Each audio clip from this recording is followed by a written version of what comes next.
De retour sur ce plateau avec l'invité qui partage ce plateau avec moi. Il a pour nom Alessandre Vincent. Il est journaliste sportif. Bonsoir Alessandre. Bonsoir Gildas et meilleurs vœux aux amis téléspectateurs de Speedlight TV.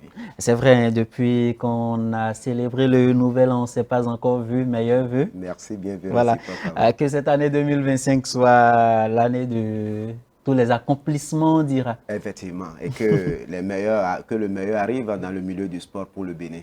Surtout pour nous les journalistes, hein. Pas, Alors, comme on le dit, sans grands événements, il n'y a pas de grands reporters sportifs. Donc, justement. notre souhait, c'est qu'on ait plus d'activités et qu'il y ait plus de positivité pour notre pays. Le message est transmis aux autorités qui dirigent le sport béninois. Mesdames, Messieurs, nous entrons dans le vif de cette émission avec la toute première rubrique. Il s'agit de Afrique Foot.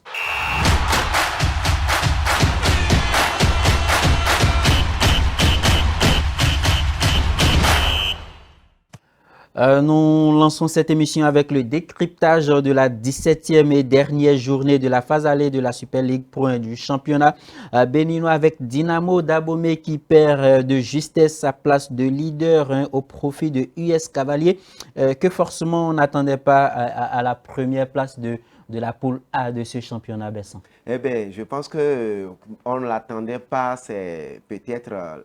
C'est trop dit? C'est trop dit parce que quand même du côté de la cité impériale de Niki, on a vu une formation qui nous a montré une certaine constance. Et lors tout au cours des 17 journées, Cavalier, durant 17 journées, c'est quand même 9 victoires, 7 matchs nuls et une seule défaite. Je vous le rappelle, c'est une seule défaite. Et quand on prend le classement au niveau de la poule A, qui prend les clubs de la zone centre un peu vers le nord, c'est quand même l'équipe qui a enregistré qu'une seule défaite. C'est-à-dire qu'ils n'ont pas volé leur première place.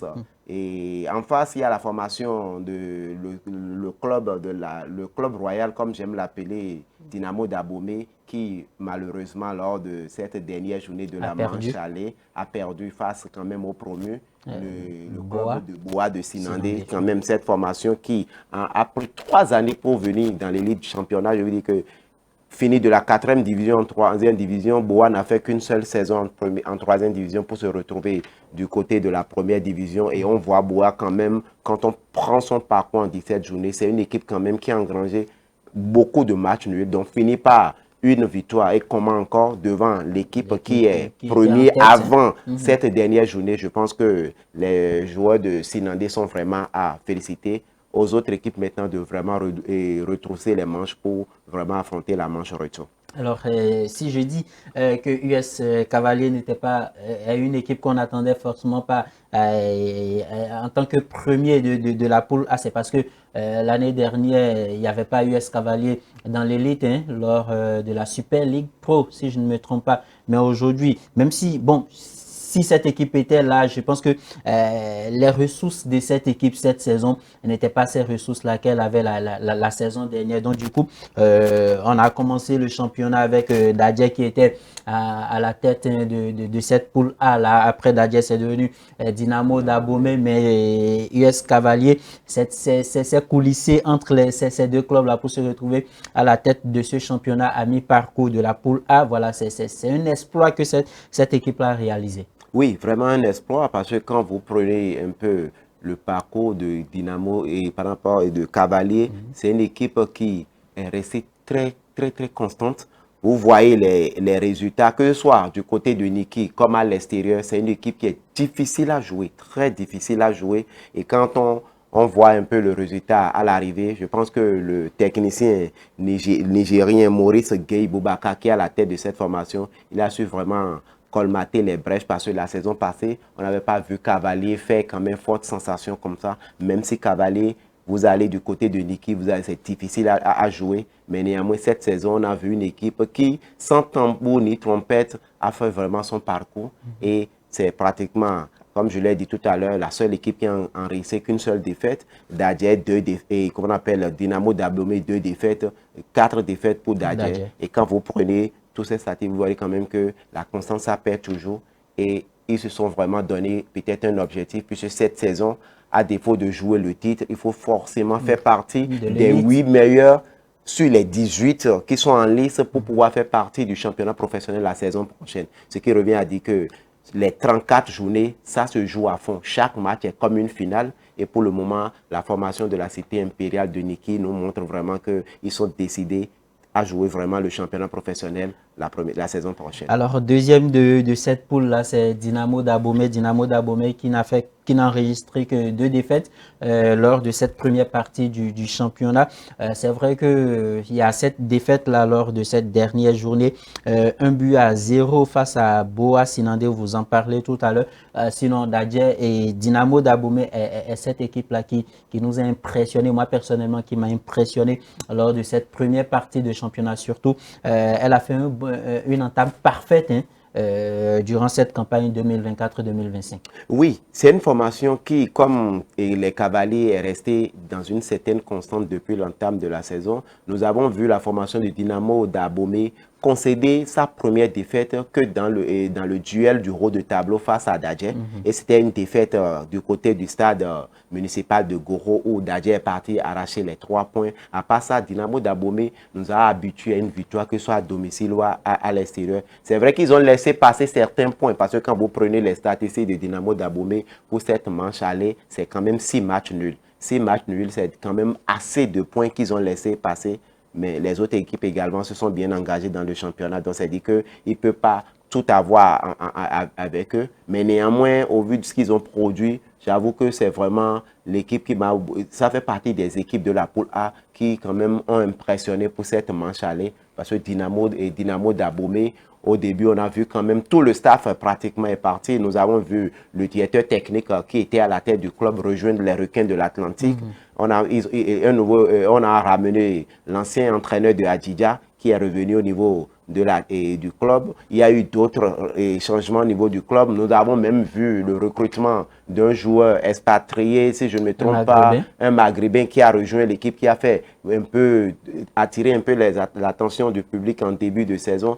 C'est-à-dire quand même qu'ils ont pu mettre tout ce qu'il faut en place avec le staff qui est venu et le résultat également est au bout de l'effort parce qu'avec cette défaite, moi, c'est une défaite Moi, j'ai été un peu surpris par cette défaite du côté et face à la formation de Boa de Sinandé. Je voyais déjà Dynamo terminer équipe championne de la manche aller. Malheureusement, ils ont eu cette défaite face au promu Boa de Sinandé. Ils vont peut-être ça. D'abord, c'est une défaite qui va rappeler aux joueurs, au staff technique qu'il reste encore à faire. Et puisque quand il reste à faire, rien n'est encore fait. Donc, par conséquent, ils doivent redoubler d'efforts pour revenir encore de plus belle. Sinon que pour la manche aller, c'est une équipe qui a vraiment impressionné cette formation de Dynamo d'Abomey. Voilà, un titre de champion d'automne qui a échappé belle à Dynamo d'Abomey, mais ça n'a pas été le cas du côté de la poule B avec les Dragons de l'Ouémé l'année dernière. Dragon a fini champion d'automne, mais à la fin, vous avez vu ce qui s'est passé. Dragon n'a même pas fini parmi les 3 premières équipes du championnat. Dragon a fini 5e, si je ne me trompe. Cette année, Dragon finit encore champion d'automne, malgré le nul sur la pelouse d'Adidja FC. Dragon reste leader de cette poule B à mi-parcours. Oui, ben, chapeau vraiment au club de l'Ouémé et les Dragons de l'Ouémé pourtant. Puisque quand même, cette formation n'a pas quand même fait forte sensation dès l'entame de la saison. On voyait Dragon avec certains matchs nuls, donc on ne s'attendait pas à voir Dragon. Et comme on l'a dit au niveau du groupe A, c'est quand même une équipe qui, c'est vrai que les regards sont braqués sur elle, mais elle n'a pas trop fait de bruit, elle s'est donnée comme il faut. Et on a vu cette formation aller à la belle preuve. Quand vous prenez leurs statistiques comme dans l'autre groupe, c'est quand même 8 victoires, 8 matchs nuls. Et 8 matchs nuls et une seule défaite également. Ils ont engrangé une seule défaite. Et je les ai vus lors de l'avant-dernière journée face à la formation de Sobemap du côté du stade Charles de Gaulle de Porto-Novo. On a vu quand même une équipe très déterminée. On voit quand même un staff technique très engagé derrière les joueurs. Et on sent que la formation... Et le club le plus titré du Bénin, les Dragons de l'Ouémé, ils veulent vraiment revenir au devant de la scène. Et je pense qu'ils l'ont montré sur le terrain. Fini champion, comme on l'a vu l'année dernière. Et on ne leur souhaite pas ce qui s'est passé l'année dernière parce qu'il ne faut pas que le titre de champion de la phase aller leur monte à la tête comme on a vu la saison récoulée. Et que cette saison, ils puissent vraiment prendre la hauteur pour pouvoir vraiment nous montrer de quoi ils sont capables sur la manche retour. Ce qui est sûr, pour cette manche retour, toutes les équipes sont raverties parce que quand vous prenez le classement, c'est à peine 3 points, 4 points qui séparent pratiquement les équipes de la première jusqu'à la cinquième place. C'est dit quand même que rien n'est encore joué. Si vous dormez sur vos lauriers, vous risquez finalement, vous risquez de vous faire rattraper, même dépasser. Donc, ça veut dire que le mercato qui est ouvert et les clubs sont appelés vraiment à colmater les brèches là où ça n'a pas marché, à renforcer ce qu'il faut. Mais néanmoins, quand je dis chapeau à la formation des Dragons de l'UEME, qui, je voyais même déjà la formation de US Kraken leur chipper la première place, parce que c'était un match piège, ce match de la 17e journée où ils étaient en déplacement du côté du stade municipal de Tofor pour jouer les militaires de Adjidja. Je les voyais une défaite du côté de Tofor et ça allait faire les affaires de l'Union sportive de Sémécrac qui a littéralement marché sur les requins de l'Atlantique en journée avancée du côté de Craquet par 2-0. C'est dit quand même que à l'avance, les requins et les dragons du moins avaient déjà la pression. La pression où ils savaient déjà qu'un faux pas, un nul voilà, même ne les arrangeait pas. La formation de l'Union sportive de Sémécrac, qui pour moi aussi est pratiquement, fait partie des révélations au niveau de la poule B pour cette manche aller. Ces jeunes du président Magloire Oké qui quand même n'ont pas, on ne les attendait pas du tout là, sous l'impulsion du jeune entraîneur Youssouf Tiamiou. Ça ne fait pas de bruit, mais ça joue correctement du côté du Kraken. On sent quand même que c'est un centre de formation. Il y a des jeunes qu'on essaie d'intégrer. Nous avons le doyen Edmé Kodio qui gère un peu plus la pépinière au niveau du club. On sent quand même qu'on arrive quand même à faire de la place à certains jeunes. Et pour cette manche à aller, je pense que le Kraken a bien fait ce qu'il faut. Heureusement pour Dragon, ils ont su maintenir cette constance pour quand même finir avec 8 victoires, 8 matchs nuls et une seule défaite pour quand même finir champion. Bravo à eux. Nous allons revenir dans le bilan de mi-parcours. Nous allons revenir sur le côté organisationnel. Et puisque vous avez abordé un tout petit peu le cas de US Kraken, il y a certains clubs également dans ce championnat-là qui sont très bien organisés, ce qui n'est pas le cas pour certains qui rencontrent beaucoup de difficultés, surtout liées au déplacement de leur équipe pour aller jouer certains matchs. Nous allons rester avec les Dragons de l'UEME. On le disait tout à l'heure, la saison dernière, ils ont fini champion d'automne, mais à l'entame de la deuxième phase du championnat, ils ont perdu des points et ils ont fini cinquième. Alors, qu'est-ce qui peut pousser une équipe à perdre autant de points? Est-ce que c'est trop de confiance et on se dit, bon, si on a pu finir champion d'automne, plus rien ne nous effraie, hein, on va littéralement marcher sur les autres et on fait preuve d'un peu de légèreté et du coup, on se fait prendre j'y arrive, à son propre piège. Ben, vous avez tout dit, vous avez tout dit. Je pense que pour une équipe engagée dans un championnat, on ne s'engage pas pour jouer le bas du tableau. On s'engage pour jouer les premiers rôles. Et quand vous finissez premier pour la manche aller et qu'au manche retour, vous vous retrouvez pratiquement au milieu du classement, c'est-à-dire qu'il y a quelque chose qui n'a pas marché. À un moment donné, le message, comment on appelle, il n'y a pas eu de répondant à un moment donné sur la manche retour. Et je pense que c'est ce qui s'est passé autant pour moi avec les Dragons lors de la saison récoulée. On voit peut-être certains joueurs blessés, mais il y a également l'essai de confiance. On se dit, bon, nous sommes de retour. Parce qu'il faut quand même dire qu'une saison en arrière, 2 saisons pratiquement en arrière, les Dragons comme les Requins de l'Atlantique, les 2 clubs mythiques clubs du Bénin, ont joué pratiquement le bas du tableau dans le championnat. Et les 2 clubs étaient sur la sellette. Ça critiquait de part et d'autre, que ce soit les Requins, que ce soit les Dragons, disaient mais c'est pas sérieux, quand même, comment on peut jouer, avoir assez de titres, drainer du monde dans les stades dans les années passées et jouer également. Et une anecdote, oui. Il paraît qu'il fut une année où, pour disputer une finale, les joueurs des Dragons de l'UEME allaient au stade général Mathieu Kérékou en Mercedes, non, en 406. 406 ou 405, voilà, chaque joueur. Les 406 dont vous parlez là, en ce temps-là, c'était des véhicules de luxe. Et je me rappelle bien que quand j'écoute un peu, moi, mon papa qui quand même était un supporter des Requins, quand j'écoute certains aînés qui nous relatent un peu ce qui s'est passé dans cette époque-là, vous voyez quand même qu'il y a eu des présidents qui étaient des passionnés, des amoureux de la chose et qui mettaient des moyens sans regarder derrière. Et quand vous prenez ces Foufa dans le temps, Badamansi et Mocharaf dans le temps, c'est des gens qui avaient les moyens et qui mettaient des moyens sans arrière et sans attendre quelque chose en retour. C'est-à-dire quand même que pour que la chose se développe, c'est vrai qu'aujourd'hui, l'État met l'accent sur la création des sociétés sportives parce qu'une seule personne ne peut pas gérer un club. Mais par le passé, au moment où il n'y avait pas ça, il y avait des gens qui quand même étaient des passionnés de la chose. Parce que quand vous n'êtes pas un passionné de la chose, vous mettez un, deux, trois, aussitôt vous vous tournez vers ailleurs pour dire que bon, je jette l'argent, je brûle pratiquement mon argent. Mais quand vous êtes un passionné, vous savez simplement que le résultat, il faut construire, il faut arranger pour avoir un bon résultat. Et c'est ce qui a fait par le passé. On a vu des clubs où un derby dragon-requin, ça soulevait Oui, des gens qui étaient de partout, hein, dans la sous-région du Togo, du Ghana, de la Côte d'Ivoire pour venir sur ce match-là. J'ai eu un peu la chance, mais même si j'étais petit, de suivre mon papa par moment pour aller au terrain.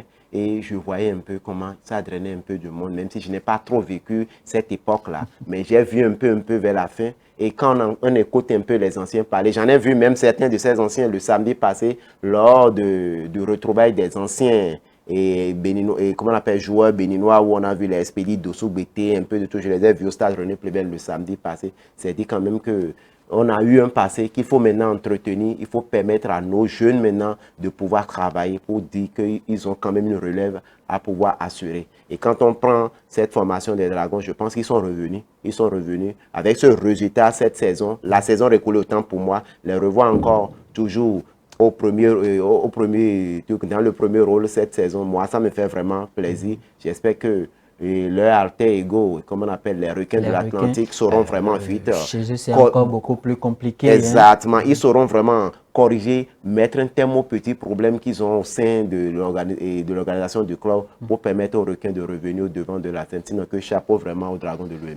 Un chapeau aux Dragons de l'OM. Si ça va bien du côté des Dragons et des Dynamo d'Abomey ou US Cavaliers, ce n'est pas le cas avec AS Cotonou qui continue plutôt sa descente aux enfers. Les Cotonois ont encore perdu lors de cette 17e et dernière journée du championnat de l'autre côté de Huida face à la JS Huida, 3-2 et conséquence, AS Cotonou se retrouve bon dernier de la poule B avec 18e voilà, de la poule B dernier qui est égal à qui signifie voilà, que vous descendez directement en 3e division si vous restez 3e de 18e de cette poule-là. Alors, Alessandre, qu'est-ce qui, selon vous, peut amener vraiment ce club-là à connaître, à enregistrer de contre-performances et à se retrouver dernier de cette poule-là? Bon, à AS Cotonou, il y a eu plusieurs situations depuis l'entame de la saison. Nous avons déjà le départ de la société sportive qui gérait la maison et c'est la CNSS qui est partie du côté de Rodio de Comé. Le club est revenu pratiquement dans la main des premiers responsables, notamment le président Imoru Bouraïma et tout le collège qui gère le club. Ils ont fait ça. Mais pas également en cours de saison, il y a eu un souci au niveau du staff technique avec le limogeage de l'entraîneur Émile Nansoin. Et Émile Nansoin qui a été remplacé par un autre entraîneur. Et depuis l'arrivée de ce dernier, ça ne prend toujours pas. Et quand vous voulez avoir un résultat sur le terrain, il faut une certaine constance, il faut un certain calme dans la gestion. Et je pense que tout ce que je viens de citer milite un peu en défaveur de la formation de AS Cotonou qui malheureusement aujourd'hui se retrouve l'antenne rouge de ce groupe A et groupe B, pardon, pour moi, alors à l'issue des 17 journées. C'est vrai qu'ils ont 14 points et à 14 points, ils ne sont pas encore loin parce que ce soit jusqu'à la 14e place, c'est pratiquement 16 points, donc 2 ou 3 points qui les séparent. Ce qui revient à dire qu'au mercato, est-ce qu'on doit vraiment revoir la copie? Peut-être que l'entraîneur qui est arrivé, si je ne me trompe pas, Daré, le nom m'échappe, l'entraîneur qui est revenu à la table, peut-être qu'il n'a pas encore eu trop la main, puisque c'est en plein championnat. Il va utiliser le mercato, effectivement. Également, il va utiliser le mercato pour corriger ce qu'il faut corriger, sinon que ça ne va pas du tout pour les Adjakalolo, comme les appellent, quitter la première division pour se retrouver en troisième division. Ça va être difficile parce que si on arrête le championnat à la 17e journée, est-ce que Cotonou ira en troisième division? Et je pense que pour ce qu'on a vu du côté du stade René Pleven, tout ce qui a eu une mobilisation par le passé et ce que le club a comme effectif, je pense qu'ils vont mettre le mercato à profit pour vraiment renforcer, pour corriger ce qui ne corriger va ce pas. ce qui ne va pas, pour permettre vraiment au club, parce que après tout, ça fait partie des clubs qui permettent à Cotonou d'avoir des matchs de championnat. Alors, nous souhaitons vivement que ce club-là retrouve son talent qu'on lui reconnaît afin qu'il puisse revenir jouer les premiers rôles de ce championnat, ne serait-ce que rester en deuxième division pour espérer se qualifier pour la première division les années à venir. Alors, autre club, hein, le champion en titre, hein, Coton, malgré ses prestations en dents de scie, reste quand même au contact hein, du leader de la poule B, Coton qui est actuellement cinquième avec 27 points et à 5 points voilà, du leader, Dragon de l'OM Coton.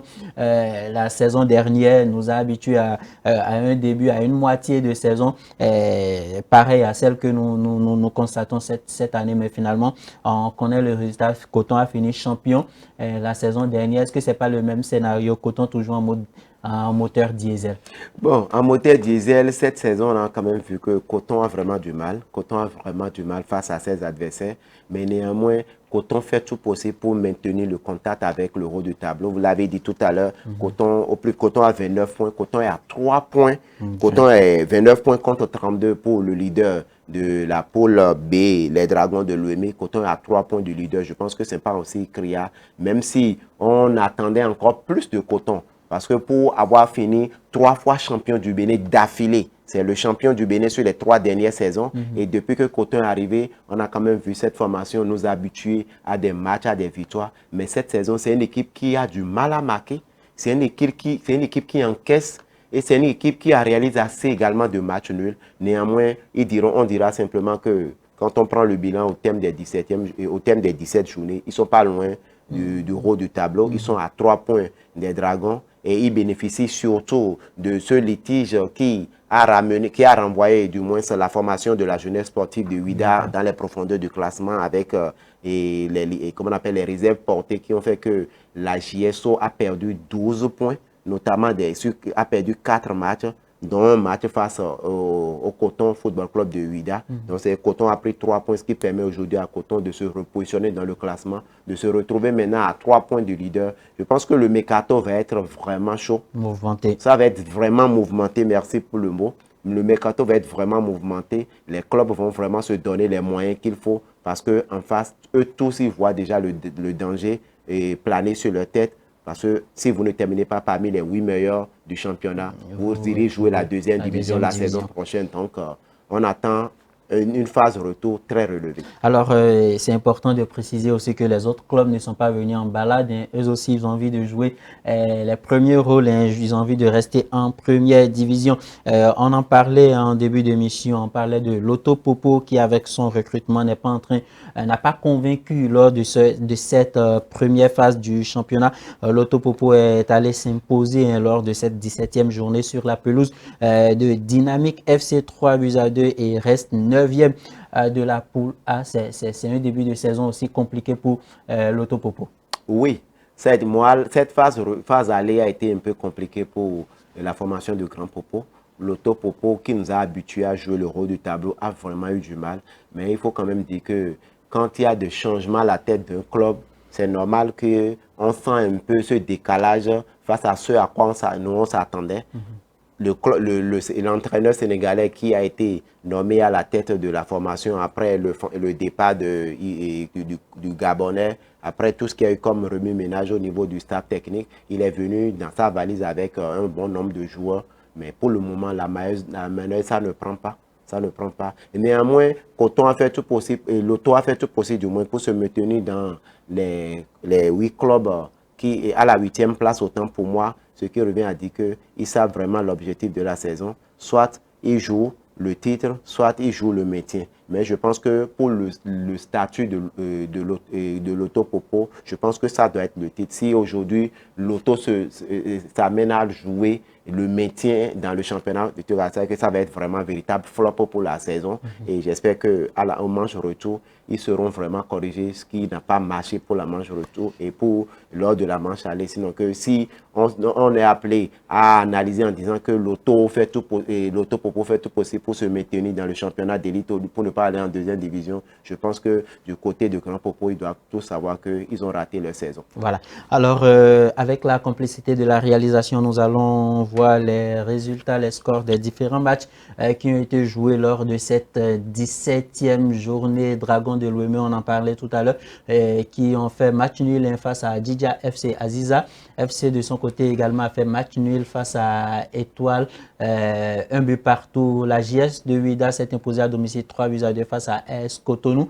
AS Sobema Asvo 0 but partout, 2-0 pour US Craqué face aux requins de l'Atlantique. AS Police et Coton FC se sont quittés dos à dos sur le score nul et vierge de 0 but partout. C'était sur la pelouse du stade René Pleven d'Akpapa. Avranco Omnisport s'est imposé à domicile 2-1 face à la JS Pobet. Aspac est allé s'imposer de l'autre côté de Ketou face à la JA Ketou, 1-0. Sitatunga et Aema FC se sont quittés dos à dos, 1 but partout. Abeille FC s'est incliné à domicile face à Damissa, 1-0. Et Dynamo de Parakou, Beke FC, 1 but partout également. Boa Sinandé s'est imposé à domicile face à Dynamo d'Abomey, 1-0. Loto Popo est allé s'imposer sur la pelouse de Dynamique FC, 3-2.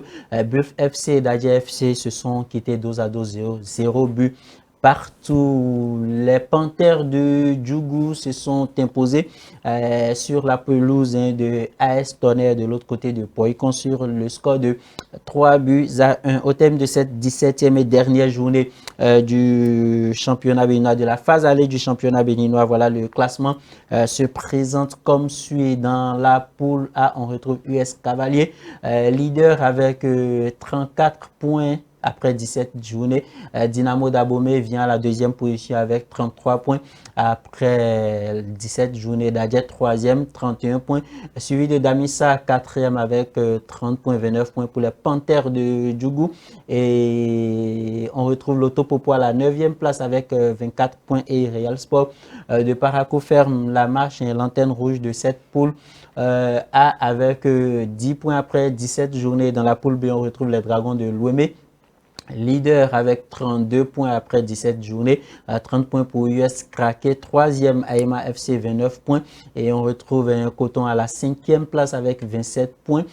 Aspac 8e avec 25 points et 23 points pour la JS Pobet qui est 9e et on en parlait tout à l'heure, l'antenne rouge de cette poule B, c'est AS Cotonou qui est 18e avec seulement 14 points après 17 journées. Voici ce qui est du classement, ce qui est des résultats du classement de cette 17e journée. À présent, avec vous, Alessandre Besson, nous allons faire le bilan à mi-parcours de ce championnat. Qu'est-ce que vous retenez de façon positive ou de façon négative de cette mi-parcours du championnat? Ben, il faut dire que nous avons eu une 17 journées de la manche allée très animée, très rythmée. On a quand même vu des clubs qui savent cette année que l'objectif, soit c'est le maintien, soit c'est le titre. C'est pas comme la saison récoulée où certains font tout possible pour se qualifier pour la Super League Pro et puis bon, c'est fini. On se dit que bon, la saison prochaine, je suis toujours dans l'élite. Cette fois-ci,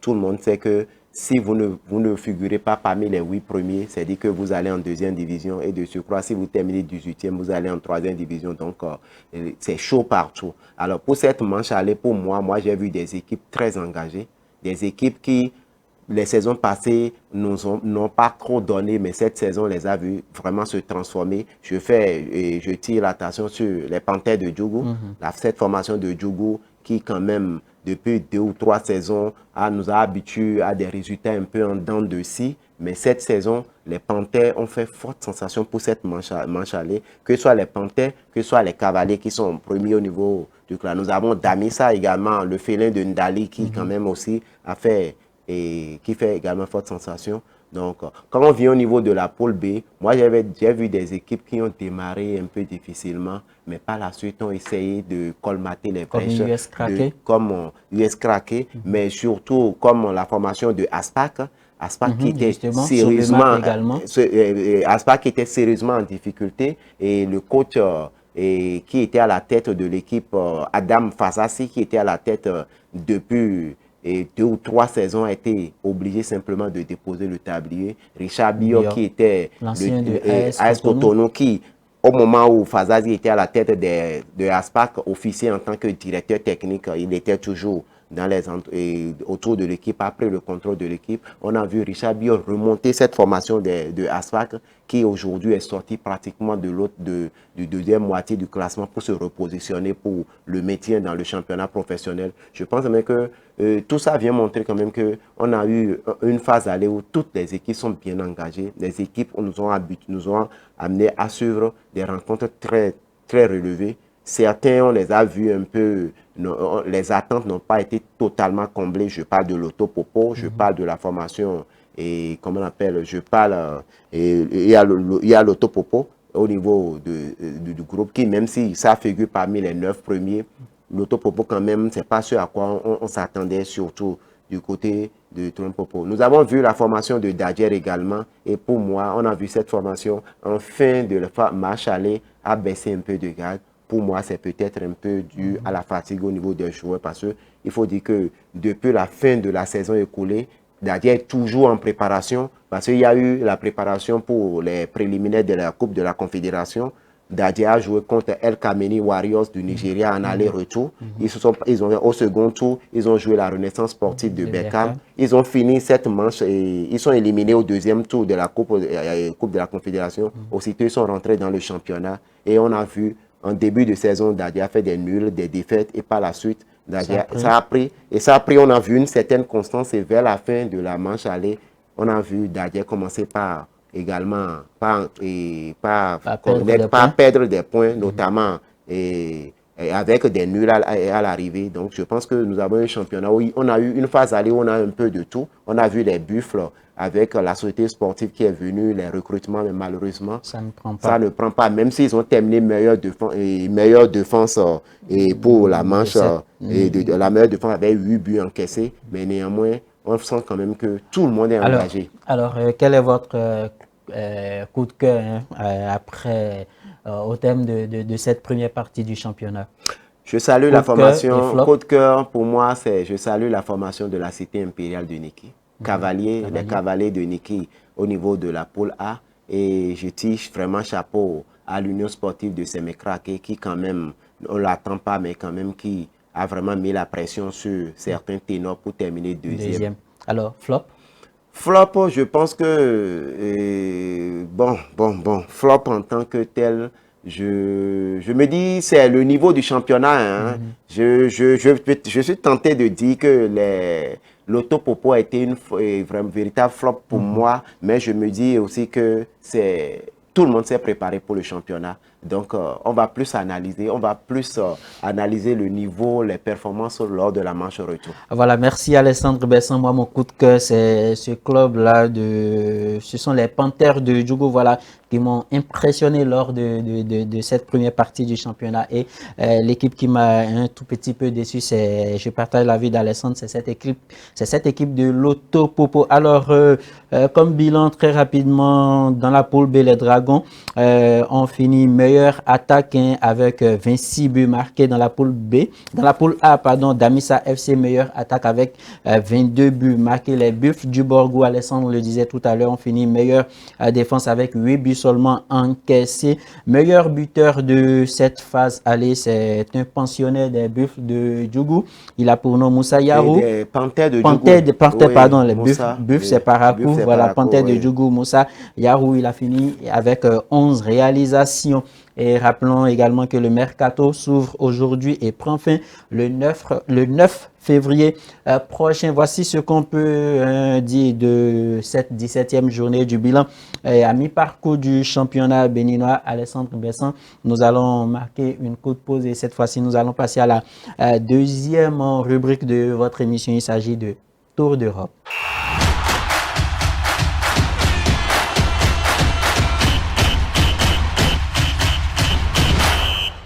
Voilà, dans Tour d'Europe, nous allons déposer nos valises en France et parler de la Ligue 1 française et nous intéresser au match qui opposait Marseille à Strasbourg. Le score final était de 1 but partout. Alors, ce match nul ne fait pas forcément les affaires de Marseille dans sa course au titre. Un match nul qui a hérité un fan, un supporter de ce club-là qui était obligé de créer du dégât chez lui à la maison. Je vous laisse juste voir avec la complicité de la réalisation.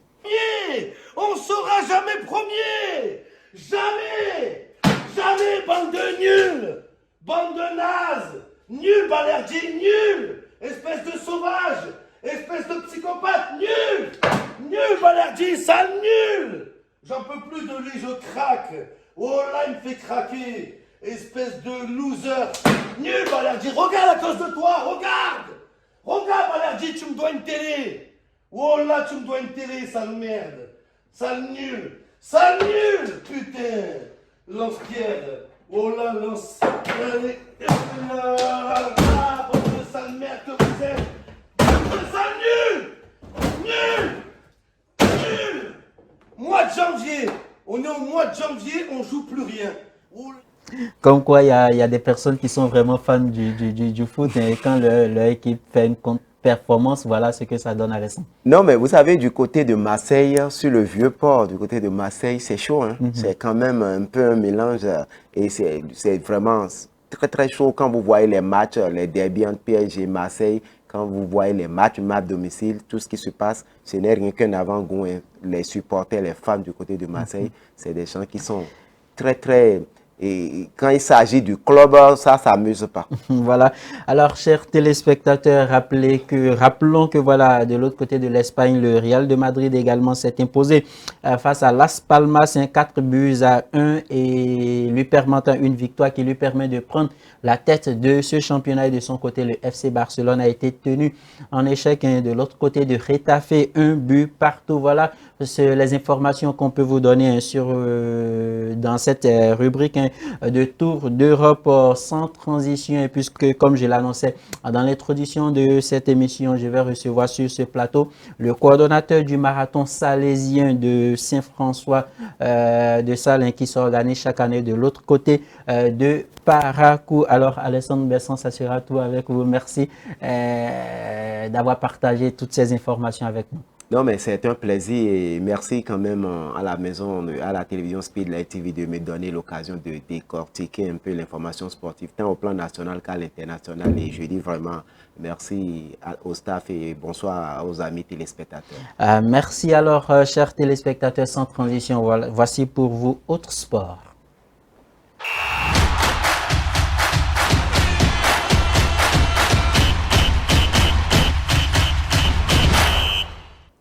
Dans cette rubrique, chers téléspectateurs, nous allons parler du marathon salésien de Paracou. Et pour en parler, je reçois sur ce plateau le coordonnateur de ce marathon, il a pour nom Daniel Daimbo. Bonjour père. Bonjour, monsieur le journaliste. Voilà, vous allez devoir parler à haute voix.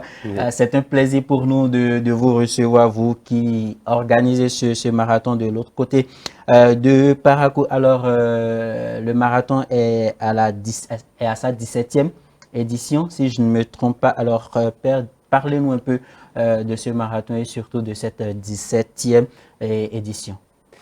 17e édition du marathon salésien de Paracou. Ici, nous parlons de l'éducation à la santé par le sport et c'est l'Église qui se met en route pour remettre debout tous ces enfants, filles, garçons, hommes et dames, tout le monde en marche vers l'éducation à la santé par le sport. Voilà, donc pour cette 17e édition, comme vous le savez, chaque année, nous avons un thème qui accompagne tout l'événement et pour cette année, le thème s'intitule comme suit « Levez-vous après que vous aurez été assis ». C'est une citation de Saint François de Sales. Et qui veut dire, monnaie-nous un peu ce thème-là, père, très rapidement. Ok, dans ce thème, on peut entendre beaucoup de choses. Ici, je voudrais rapidement évoquer deux postures. La posture assise, qui veut dire pour nous, dans un premier temps, s'asseoir pour recevoir, vous savez, pour recevoir une éducation. Généralement, les étudiants, les élèves, ils sont dans une posture assise. Voilà, donc pour écouter, pour accueillir, pour assimiler ce qui se dit, Vous savez, le marathon salésien a connu sa naissance depuis 2008 et a grandi. Donc, le marathon est dans sa croissance maintenant, va atteindre sa maturité. Levez-vous. Donc, là, c'est la poursuite debout, c'est l'appel à la responsabilité, l'appel à la maturité. Nous, Africains, nous, Béninois, nous voulons nous mettre debout pour prendre notre autonomie, pour prendre notre indépendance et nous affirmer. Voilà. Merci Père. Très rapidement et sans trop parler, vous allez nous parler du programme de cette 17e édition. Comment ça va se dérouler? Alors pour la 17e édition, comme vous le savez, chaque année nous avons 4 distances sur l'événement. Donc nous avons les 42,195 km, les 2100 km, les 10 km, les 5 km. Bon, tout cela va se dérouler effectivement à Parakou. Et là, comme vous le savez, un événement sportif, c'est des acteurs, c'est des partenaires, c'est des bénévoles. C'est toute une équipe qui se met à l'œuvre pour réaliser cet événement. Alors, qui sont ceux-là qui sont appelés à prendre part à ce marathon-là, Père? Là, nous avons tout le monde hein, dans le bateau. Nous avons papa, maman, enfants, jeunes. Tout le monde est appelé à courir ce marathon. Et donc, il n'y a pas que des athlètes voilà, professionnels, élites, non. C'est tout le monde. Parce que sur la course, effectivement, on ne va pas que courir. Des gens marchent aussi. Donc, on attend tout le monde pour participer à cet événement. Et même les personnes handicapées aussi. Merci. Une partie un peu plus intéressante, les personnes vivant avec handicap psychique, mental et physique, tous y participent, puisque moi j'ai fait une formation particulière dans le handisport, donc il faut promouvoir l'homme et tout l'homme. Voilà. Alors Père, nous allons à présent parler des distinctions. Et moi, il y a une distinction là-dedans qui me fait un petit peu rire, mais quelque part c'est important et vous allez nous dire pourquoi vous avez choisi cette distinction. C'est le prix du caméléon, non, de la tortue. Voilà. Alors Père, vous parlez-nous des différentes distinctions et dites-nous pourquoi avoir intégré là-dedans le prix de la tortue. Merci beaucoup, monsieur le journaliste. Pour les prix spéciaux, nous avons voulu faire un peu de différence puisque le marathon vise essentiellement le social. Et sur les grands marathons que vous allez connaître dans le monde, Washington, Chicago, Berlin, voilà, Paris, tout ça, c'est la performance. On veut de la performance, mais nous nous sommes dit que tout le monde n'est pas dans la performance. Il faut donner la place à tout le monde de pouvoir participer à cet événement, de pouvoir exprimer sa joie, de pouvoir retrouver sa place dans la société. Du coup, nous nous sommes dit oui. D'abord, les couples. Donc, les couples qui vont oser parcourir les 42 km du début à la fin, ils ont un prix spécial. Le prix de groupe, voilà, il y a des sociétés qui viennent s'inscrire et ils font le marathon en groupe. Ils ont un prix spécial. Donc, c'est un groupe de 20 personnes qui participent aux 42 km. Ils ont un prix spécial. Il y a un prix spécial pour les personnes vivant avec obésité. On va dire les personnes obèses. Voilà.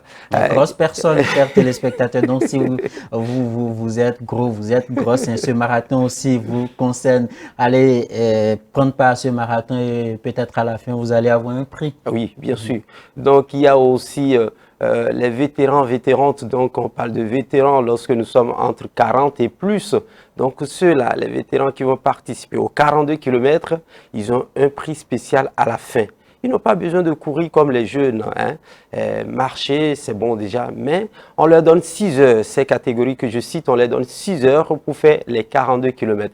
Alors, comme vous l'avez tout à l'heure, le handisport, ceux qui sont des personnes vivant avec handicap psychique et physique, tout ça, les personnes avec des tricycles, voilà, sont sur la course et ils ont un prix spécial. Maintenant, votre prix dont vous avez parlé tout à l'heure, c'est le prix de la tortue. En fait, on a réservé un prix spécial pour la personne qui va venir en dernière position, puisque c'est 6 heures. La course est lancée, les 42 km sont lancés à 6 heures et à midi, voilà, celui qui va franchit la ligne d'arrivée, c'est la personne, la dernière Mais personne. moi, je calcule le temps et je viens en dernière position si je n'arrive pas à finir en première position.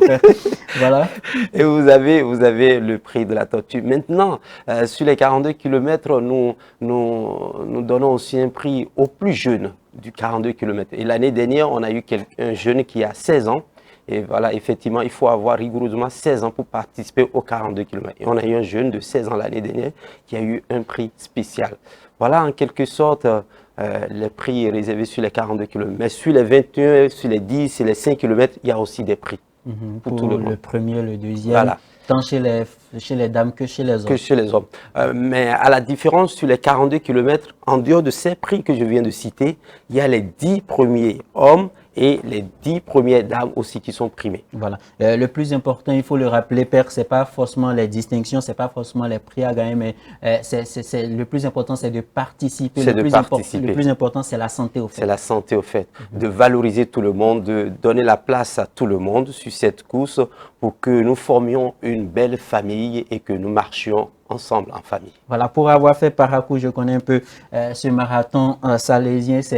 C'est pas seulement ouvert aux Béninois, il y a plusieurs nations qui sont représentées. Est-ce que vous pouvez nous donner quelques nations qui ont déjà manifesté leur volonté de prendre part à cette 17e édition, Père? Comme l'avait dit, effectivement, c'est un marathon international, donc nous avons les pays étrangers qui viennent. Donc déjà, nous avons tout près de chez nous les pays de la sous-région qui viennent, donc Ghana, Côte d'Ivoire, Niger, Burkina, Sénégal, ainsi de suite, Nigeria, qui sont là.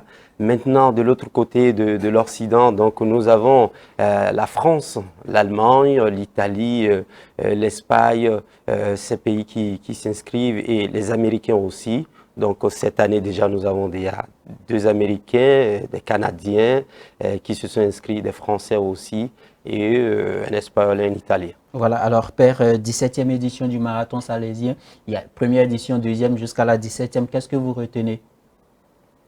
Je retiens que nous sommes en train de grandir et c'est pour ça que je vous ai dit, nous devenons martus et nous allons prendre en main nos responsabilités pour pouvoir avancer davantage. Avant de vous laisser, c'est important que nous parlons de la participation, de l'inscription pour participer, pour prendre part à cette 17e édition du marathon salésien. Qu'est-ce que je dois faire?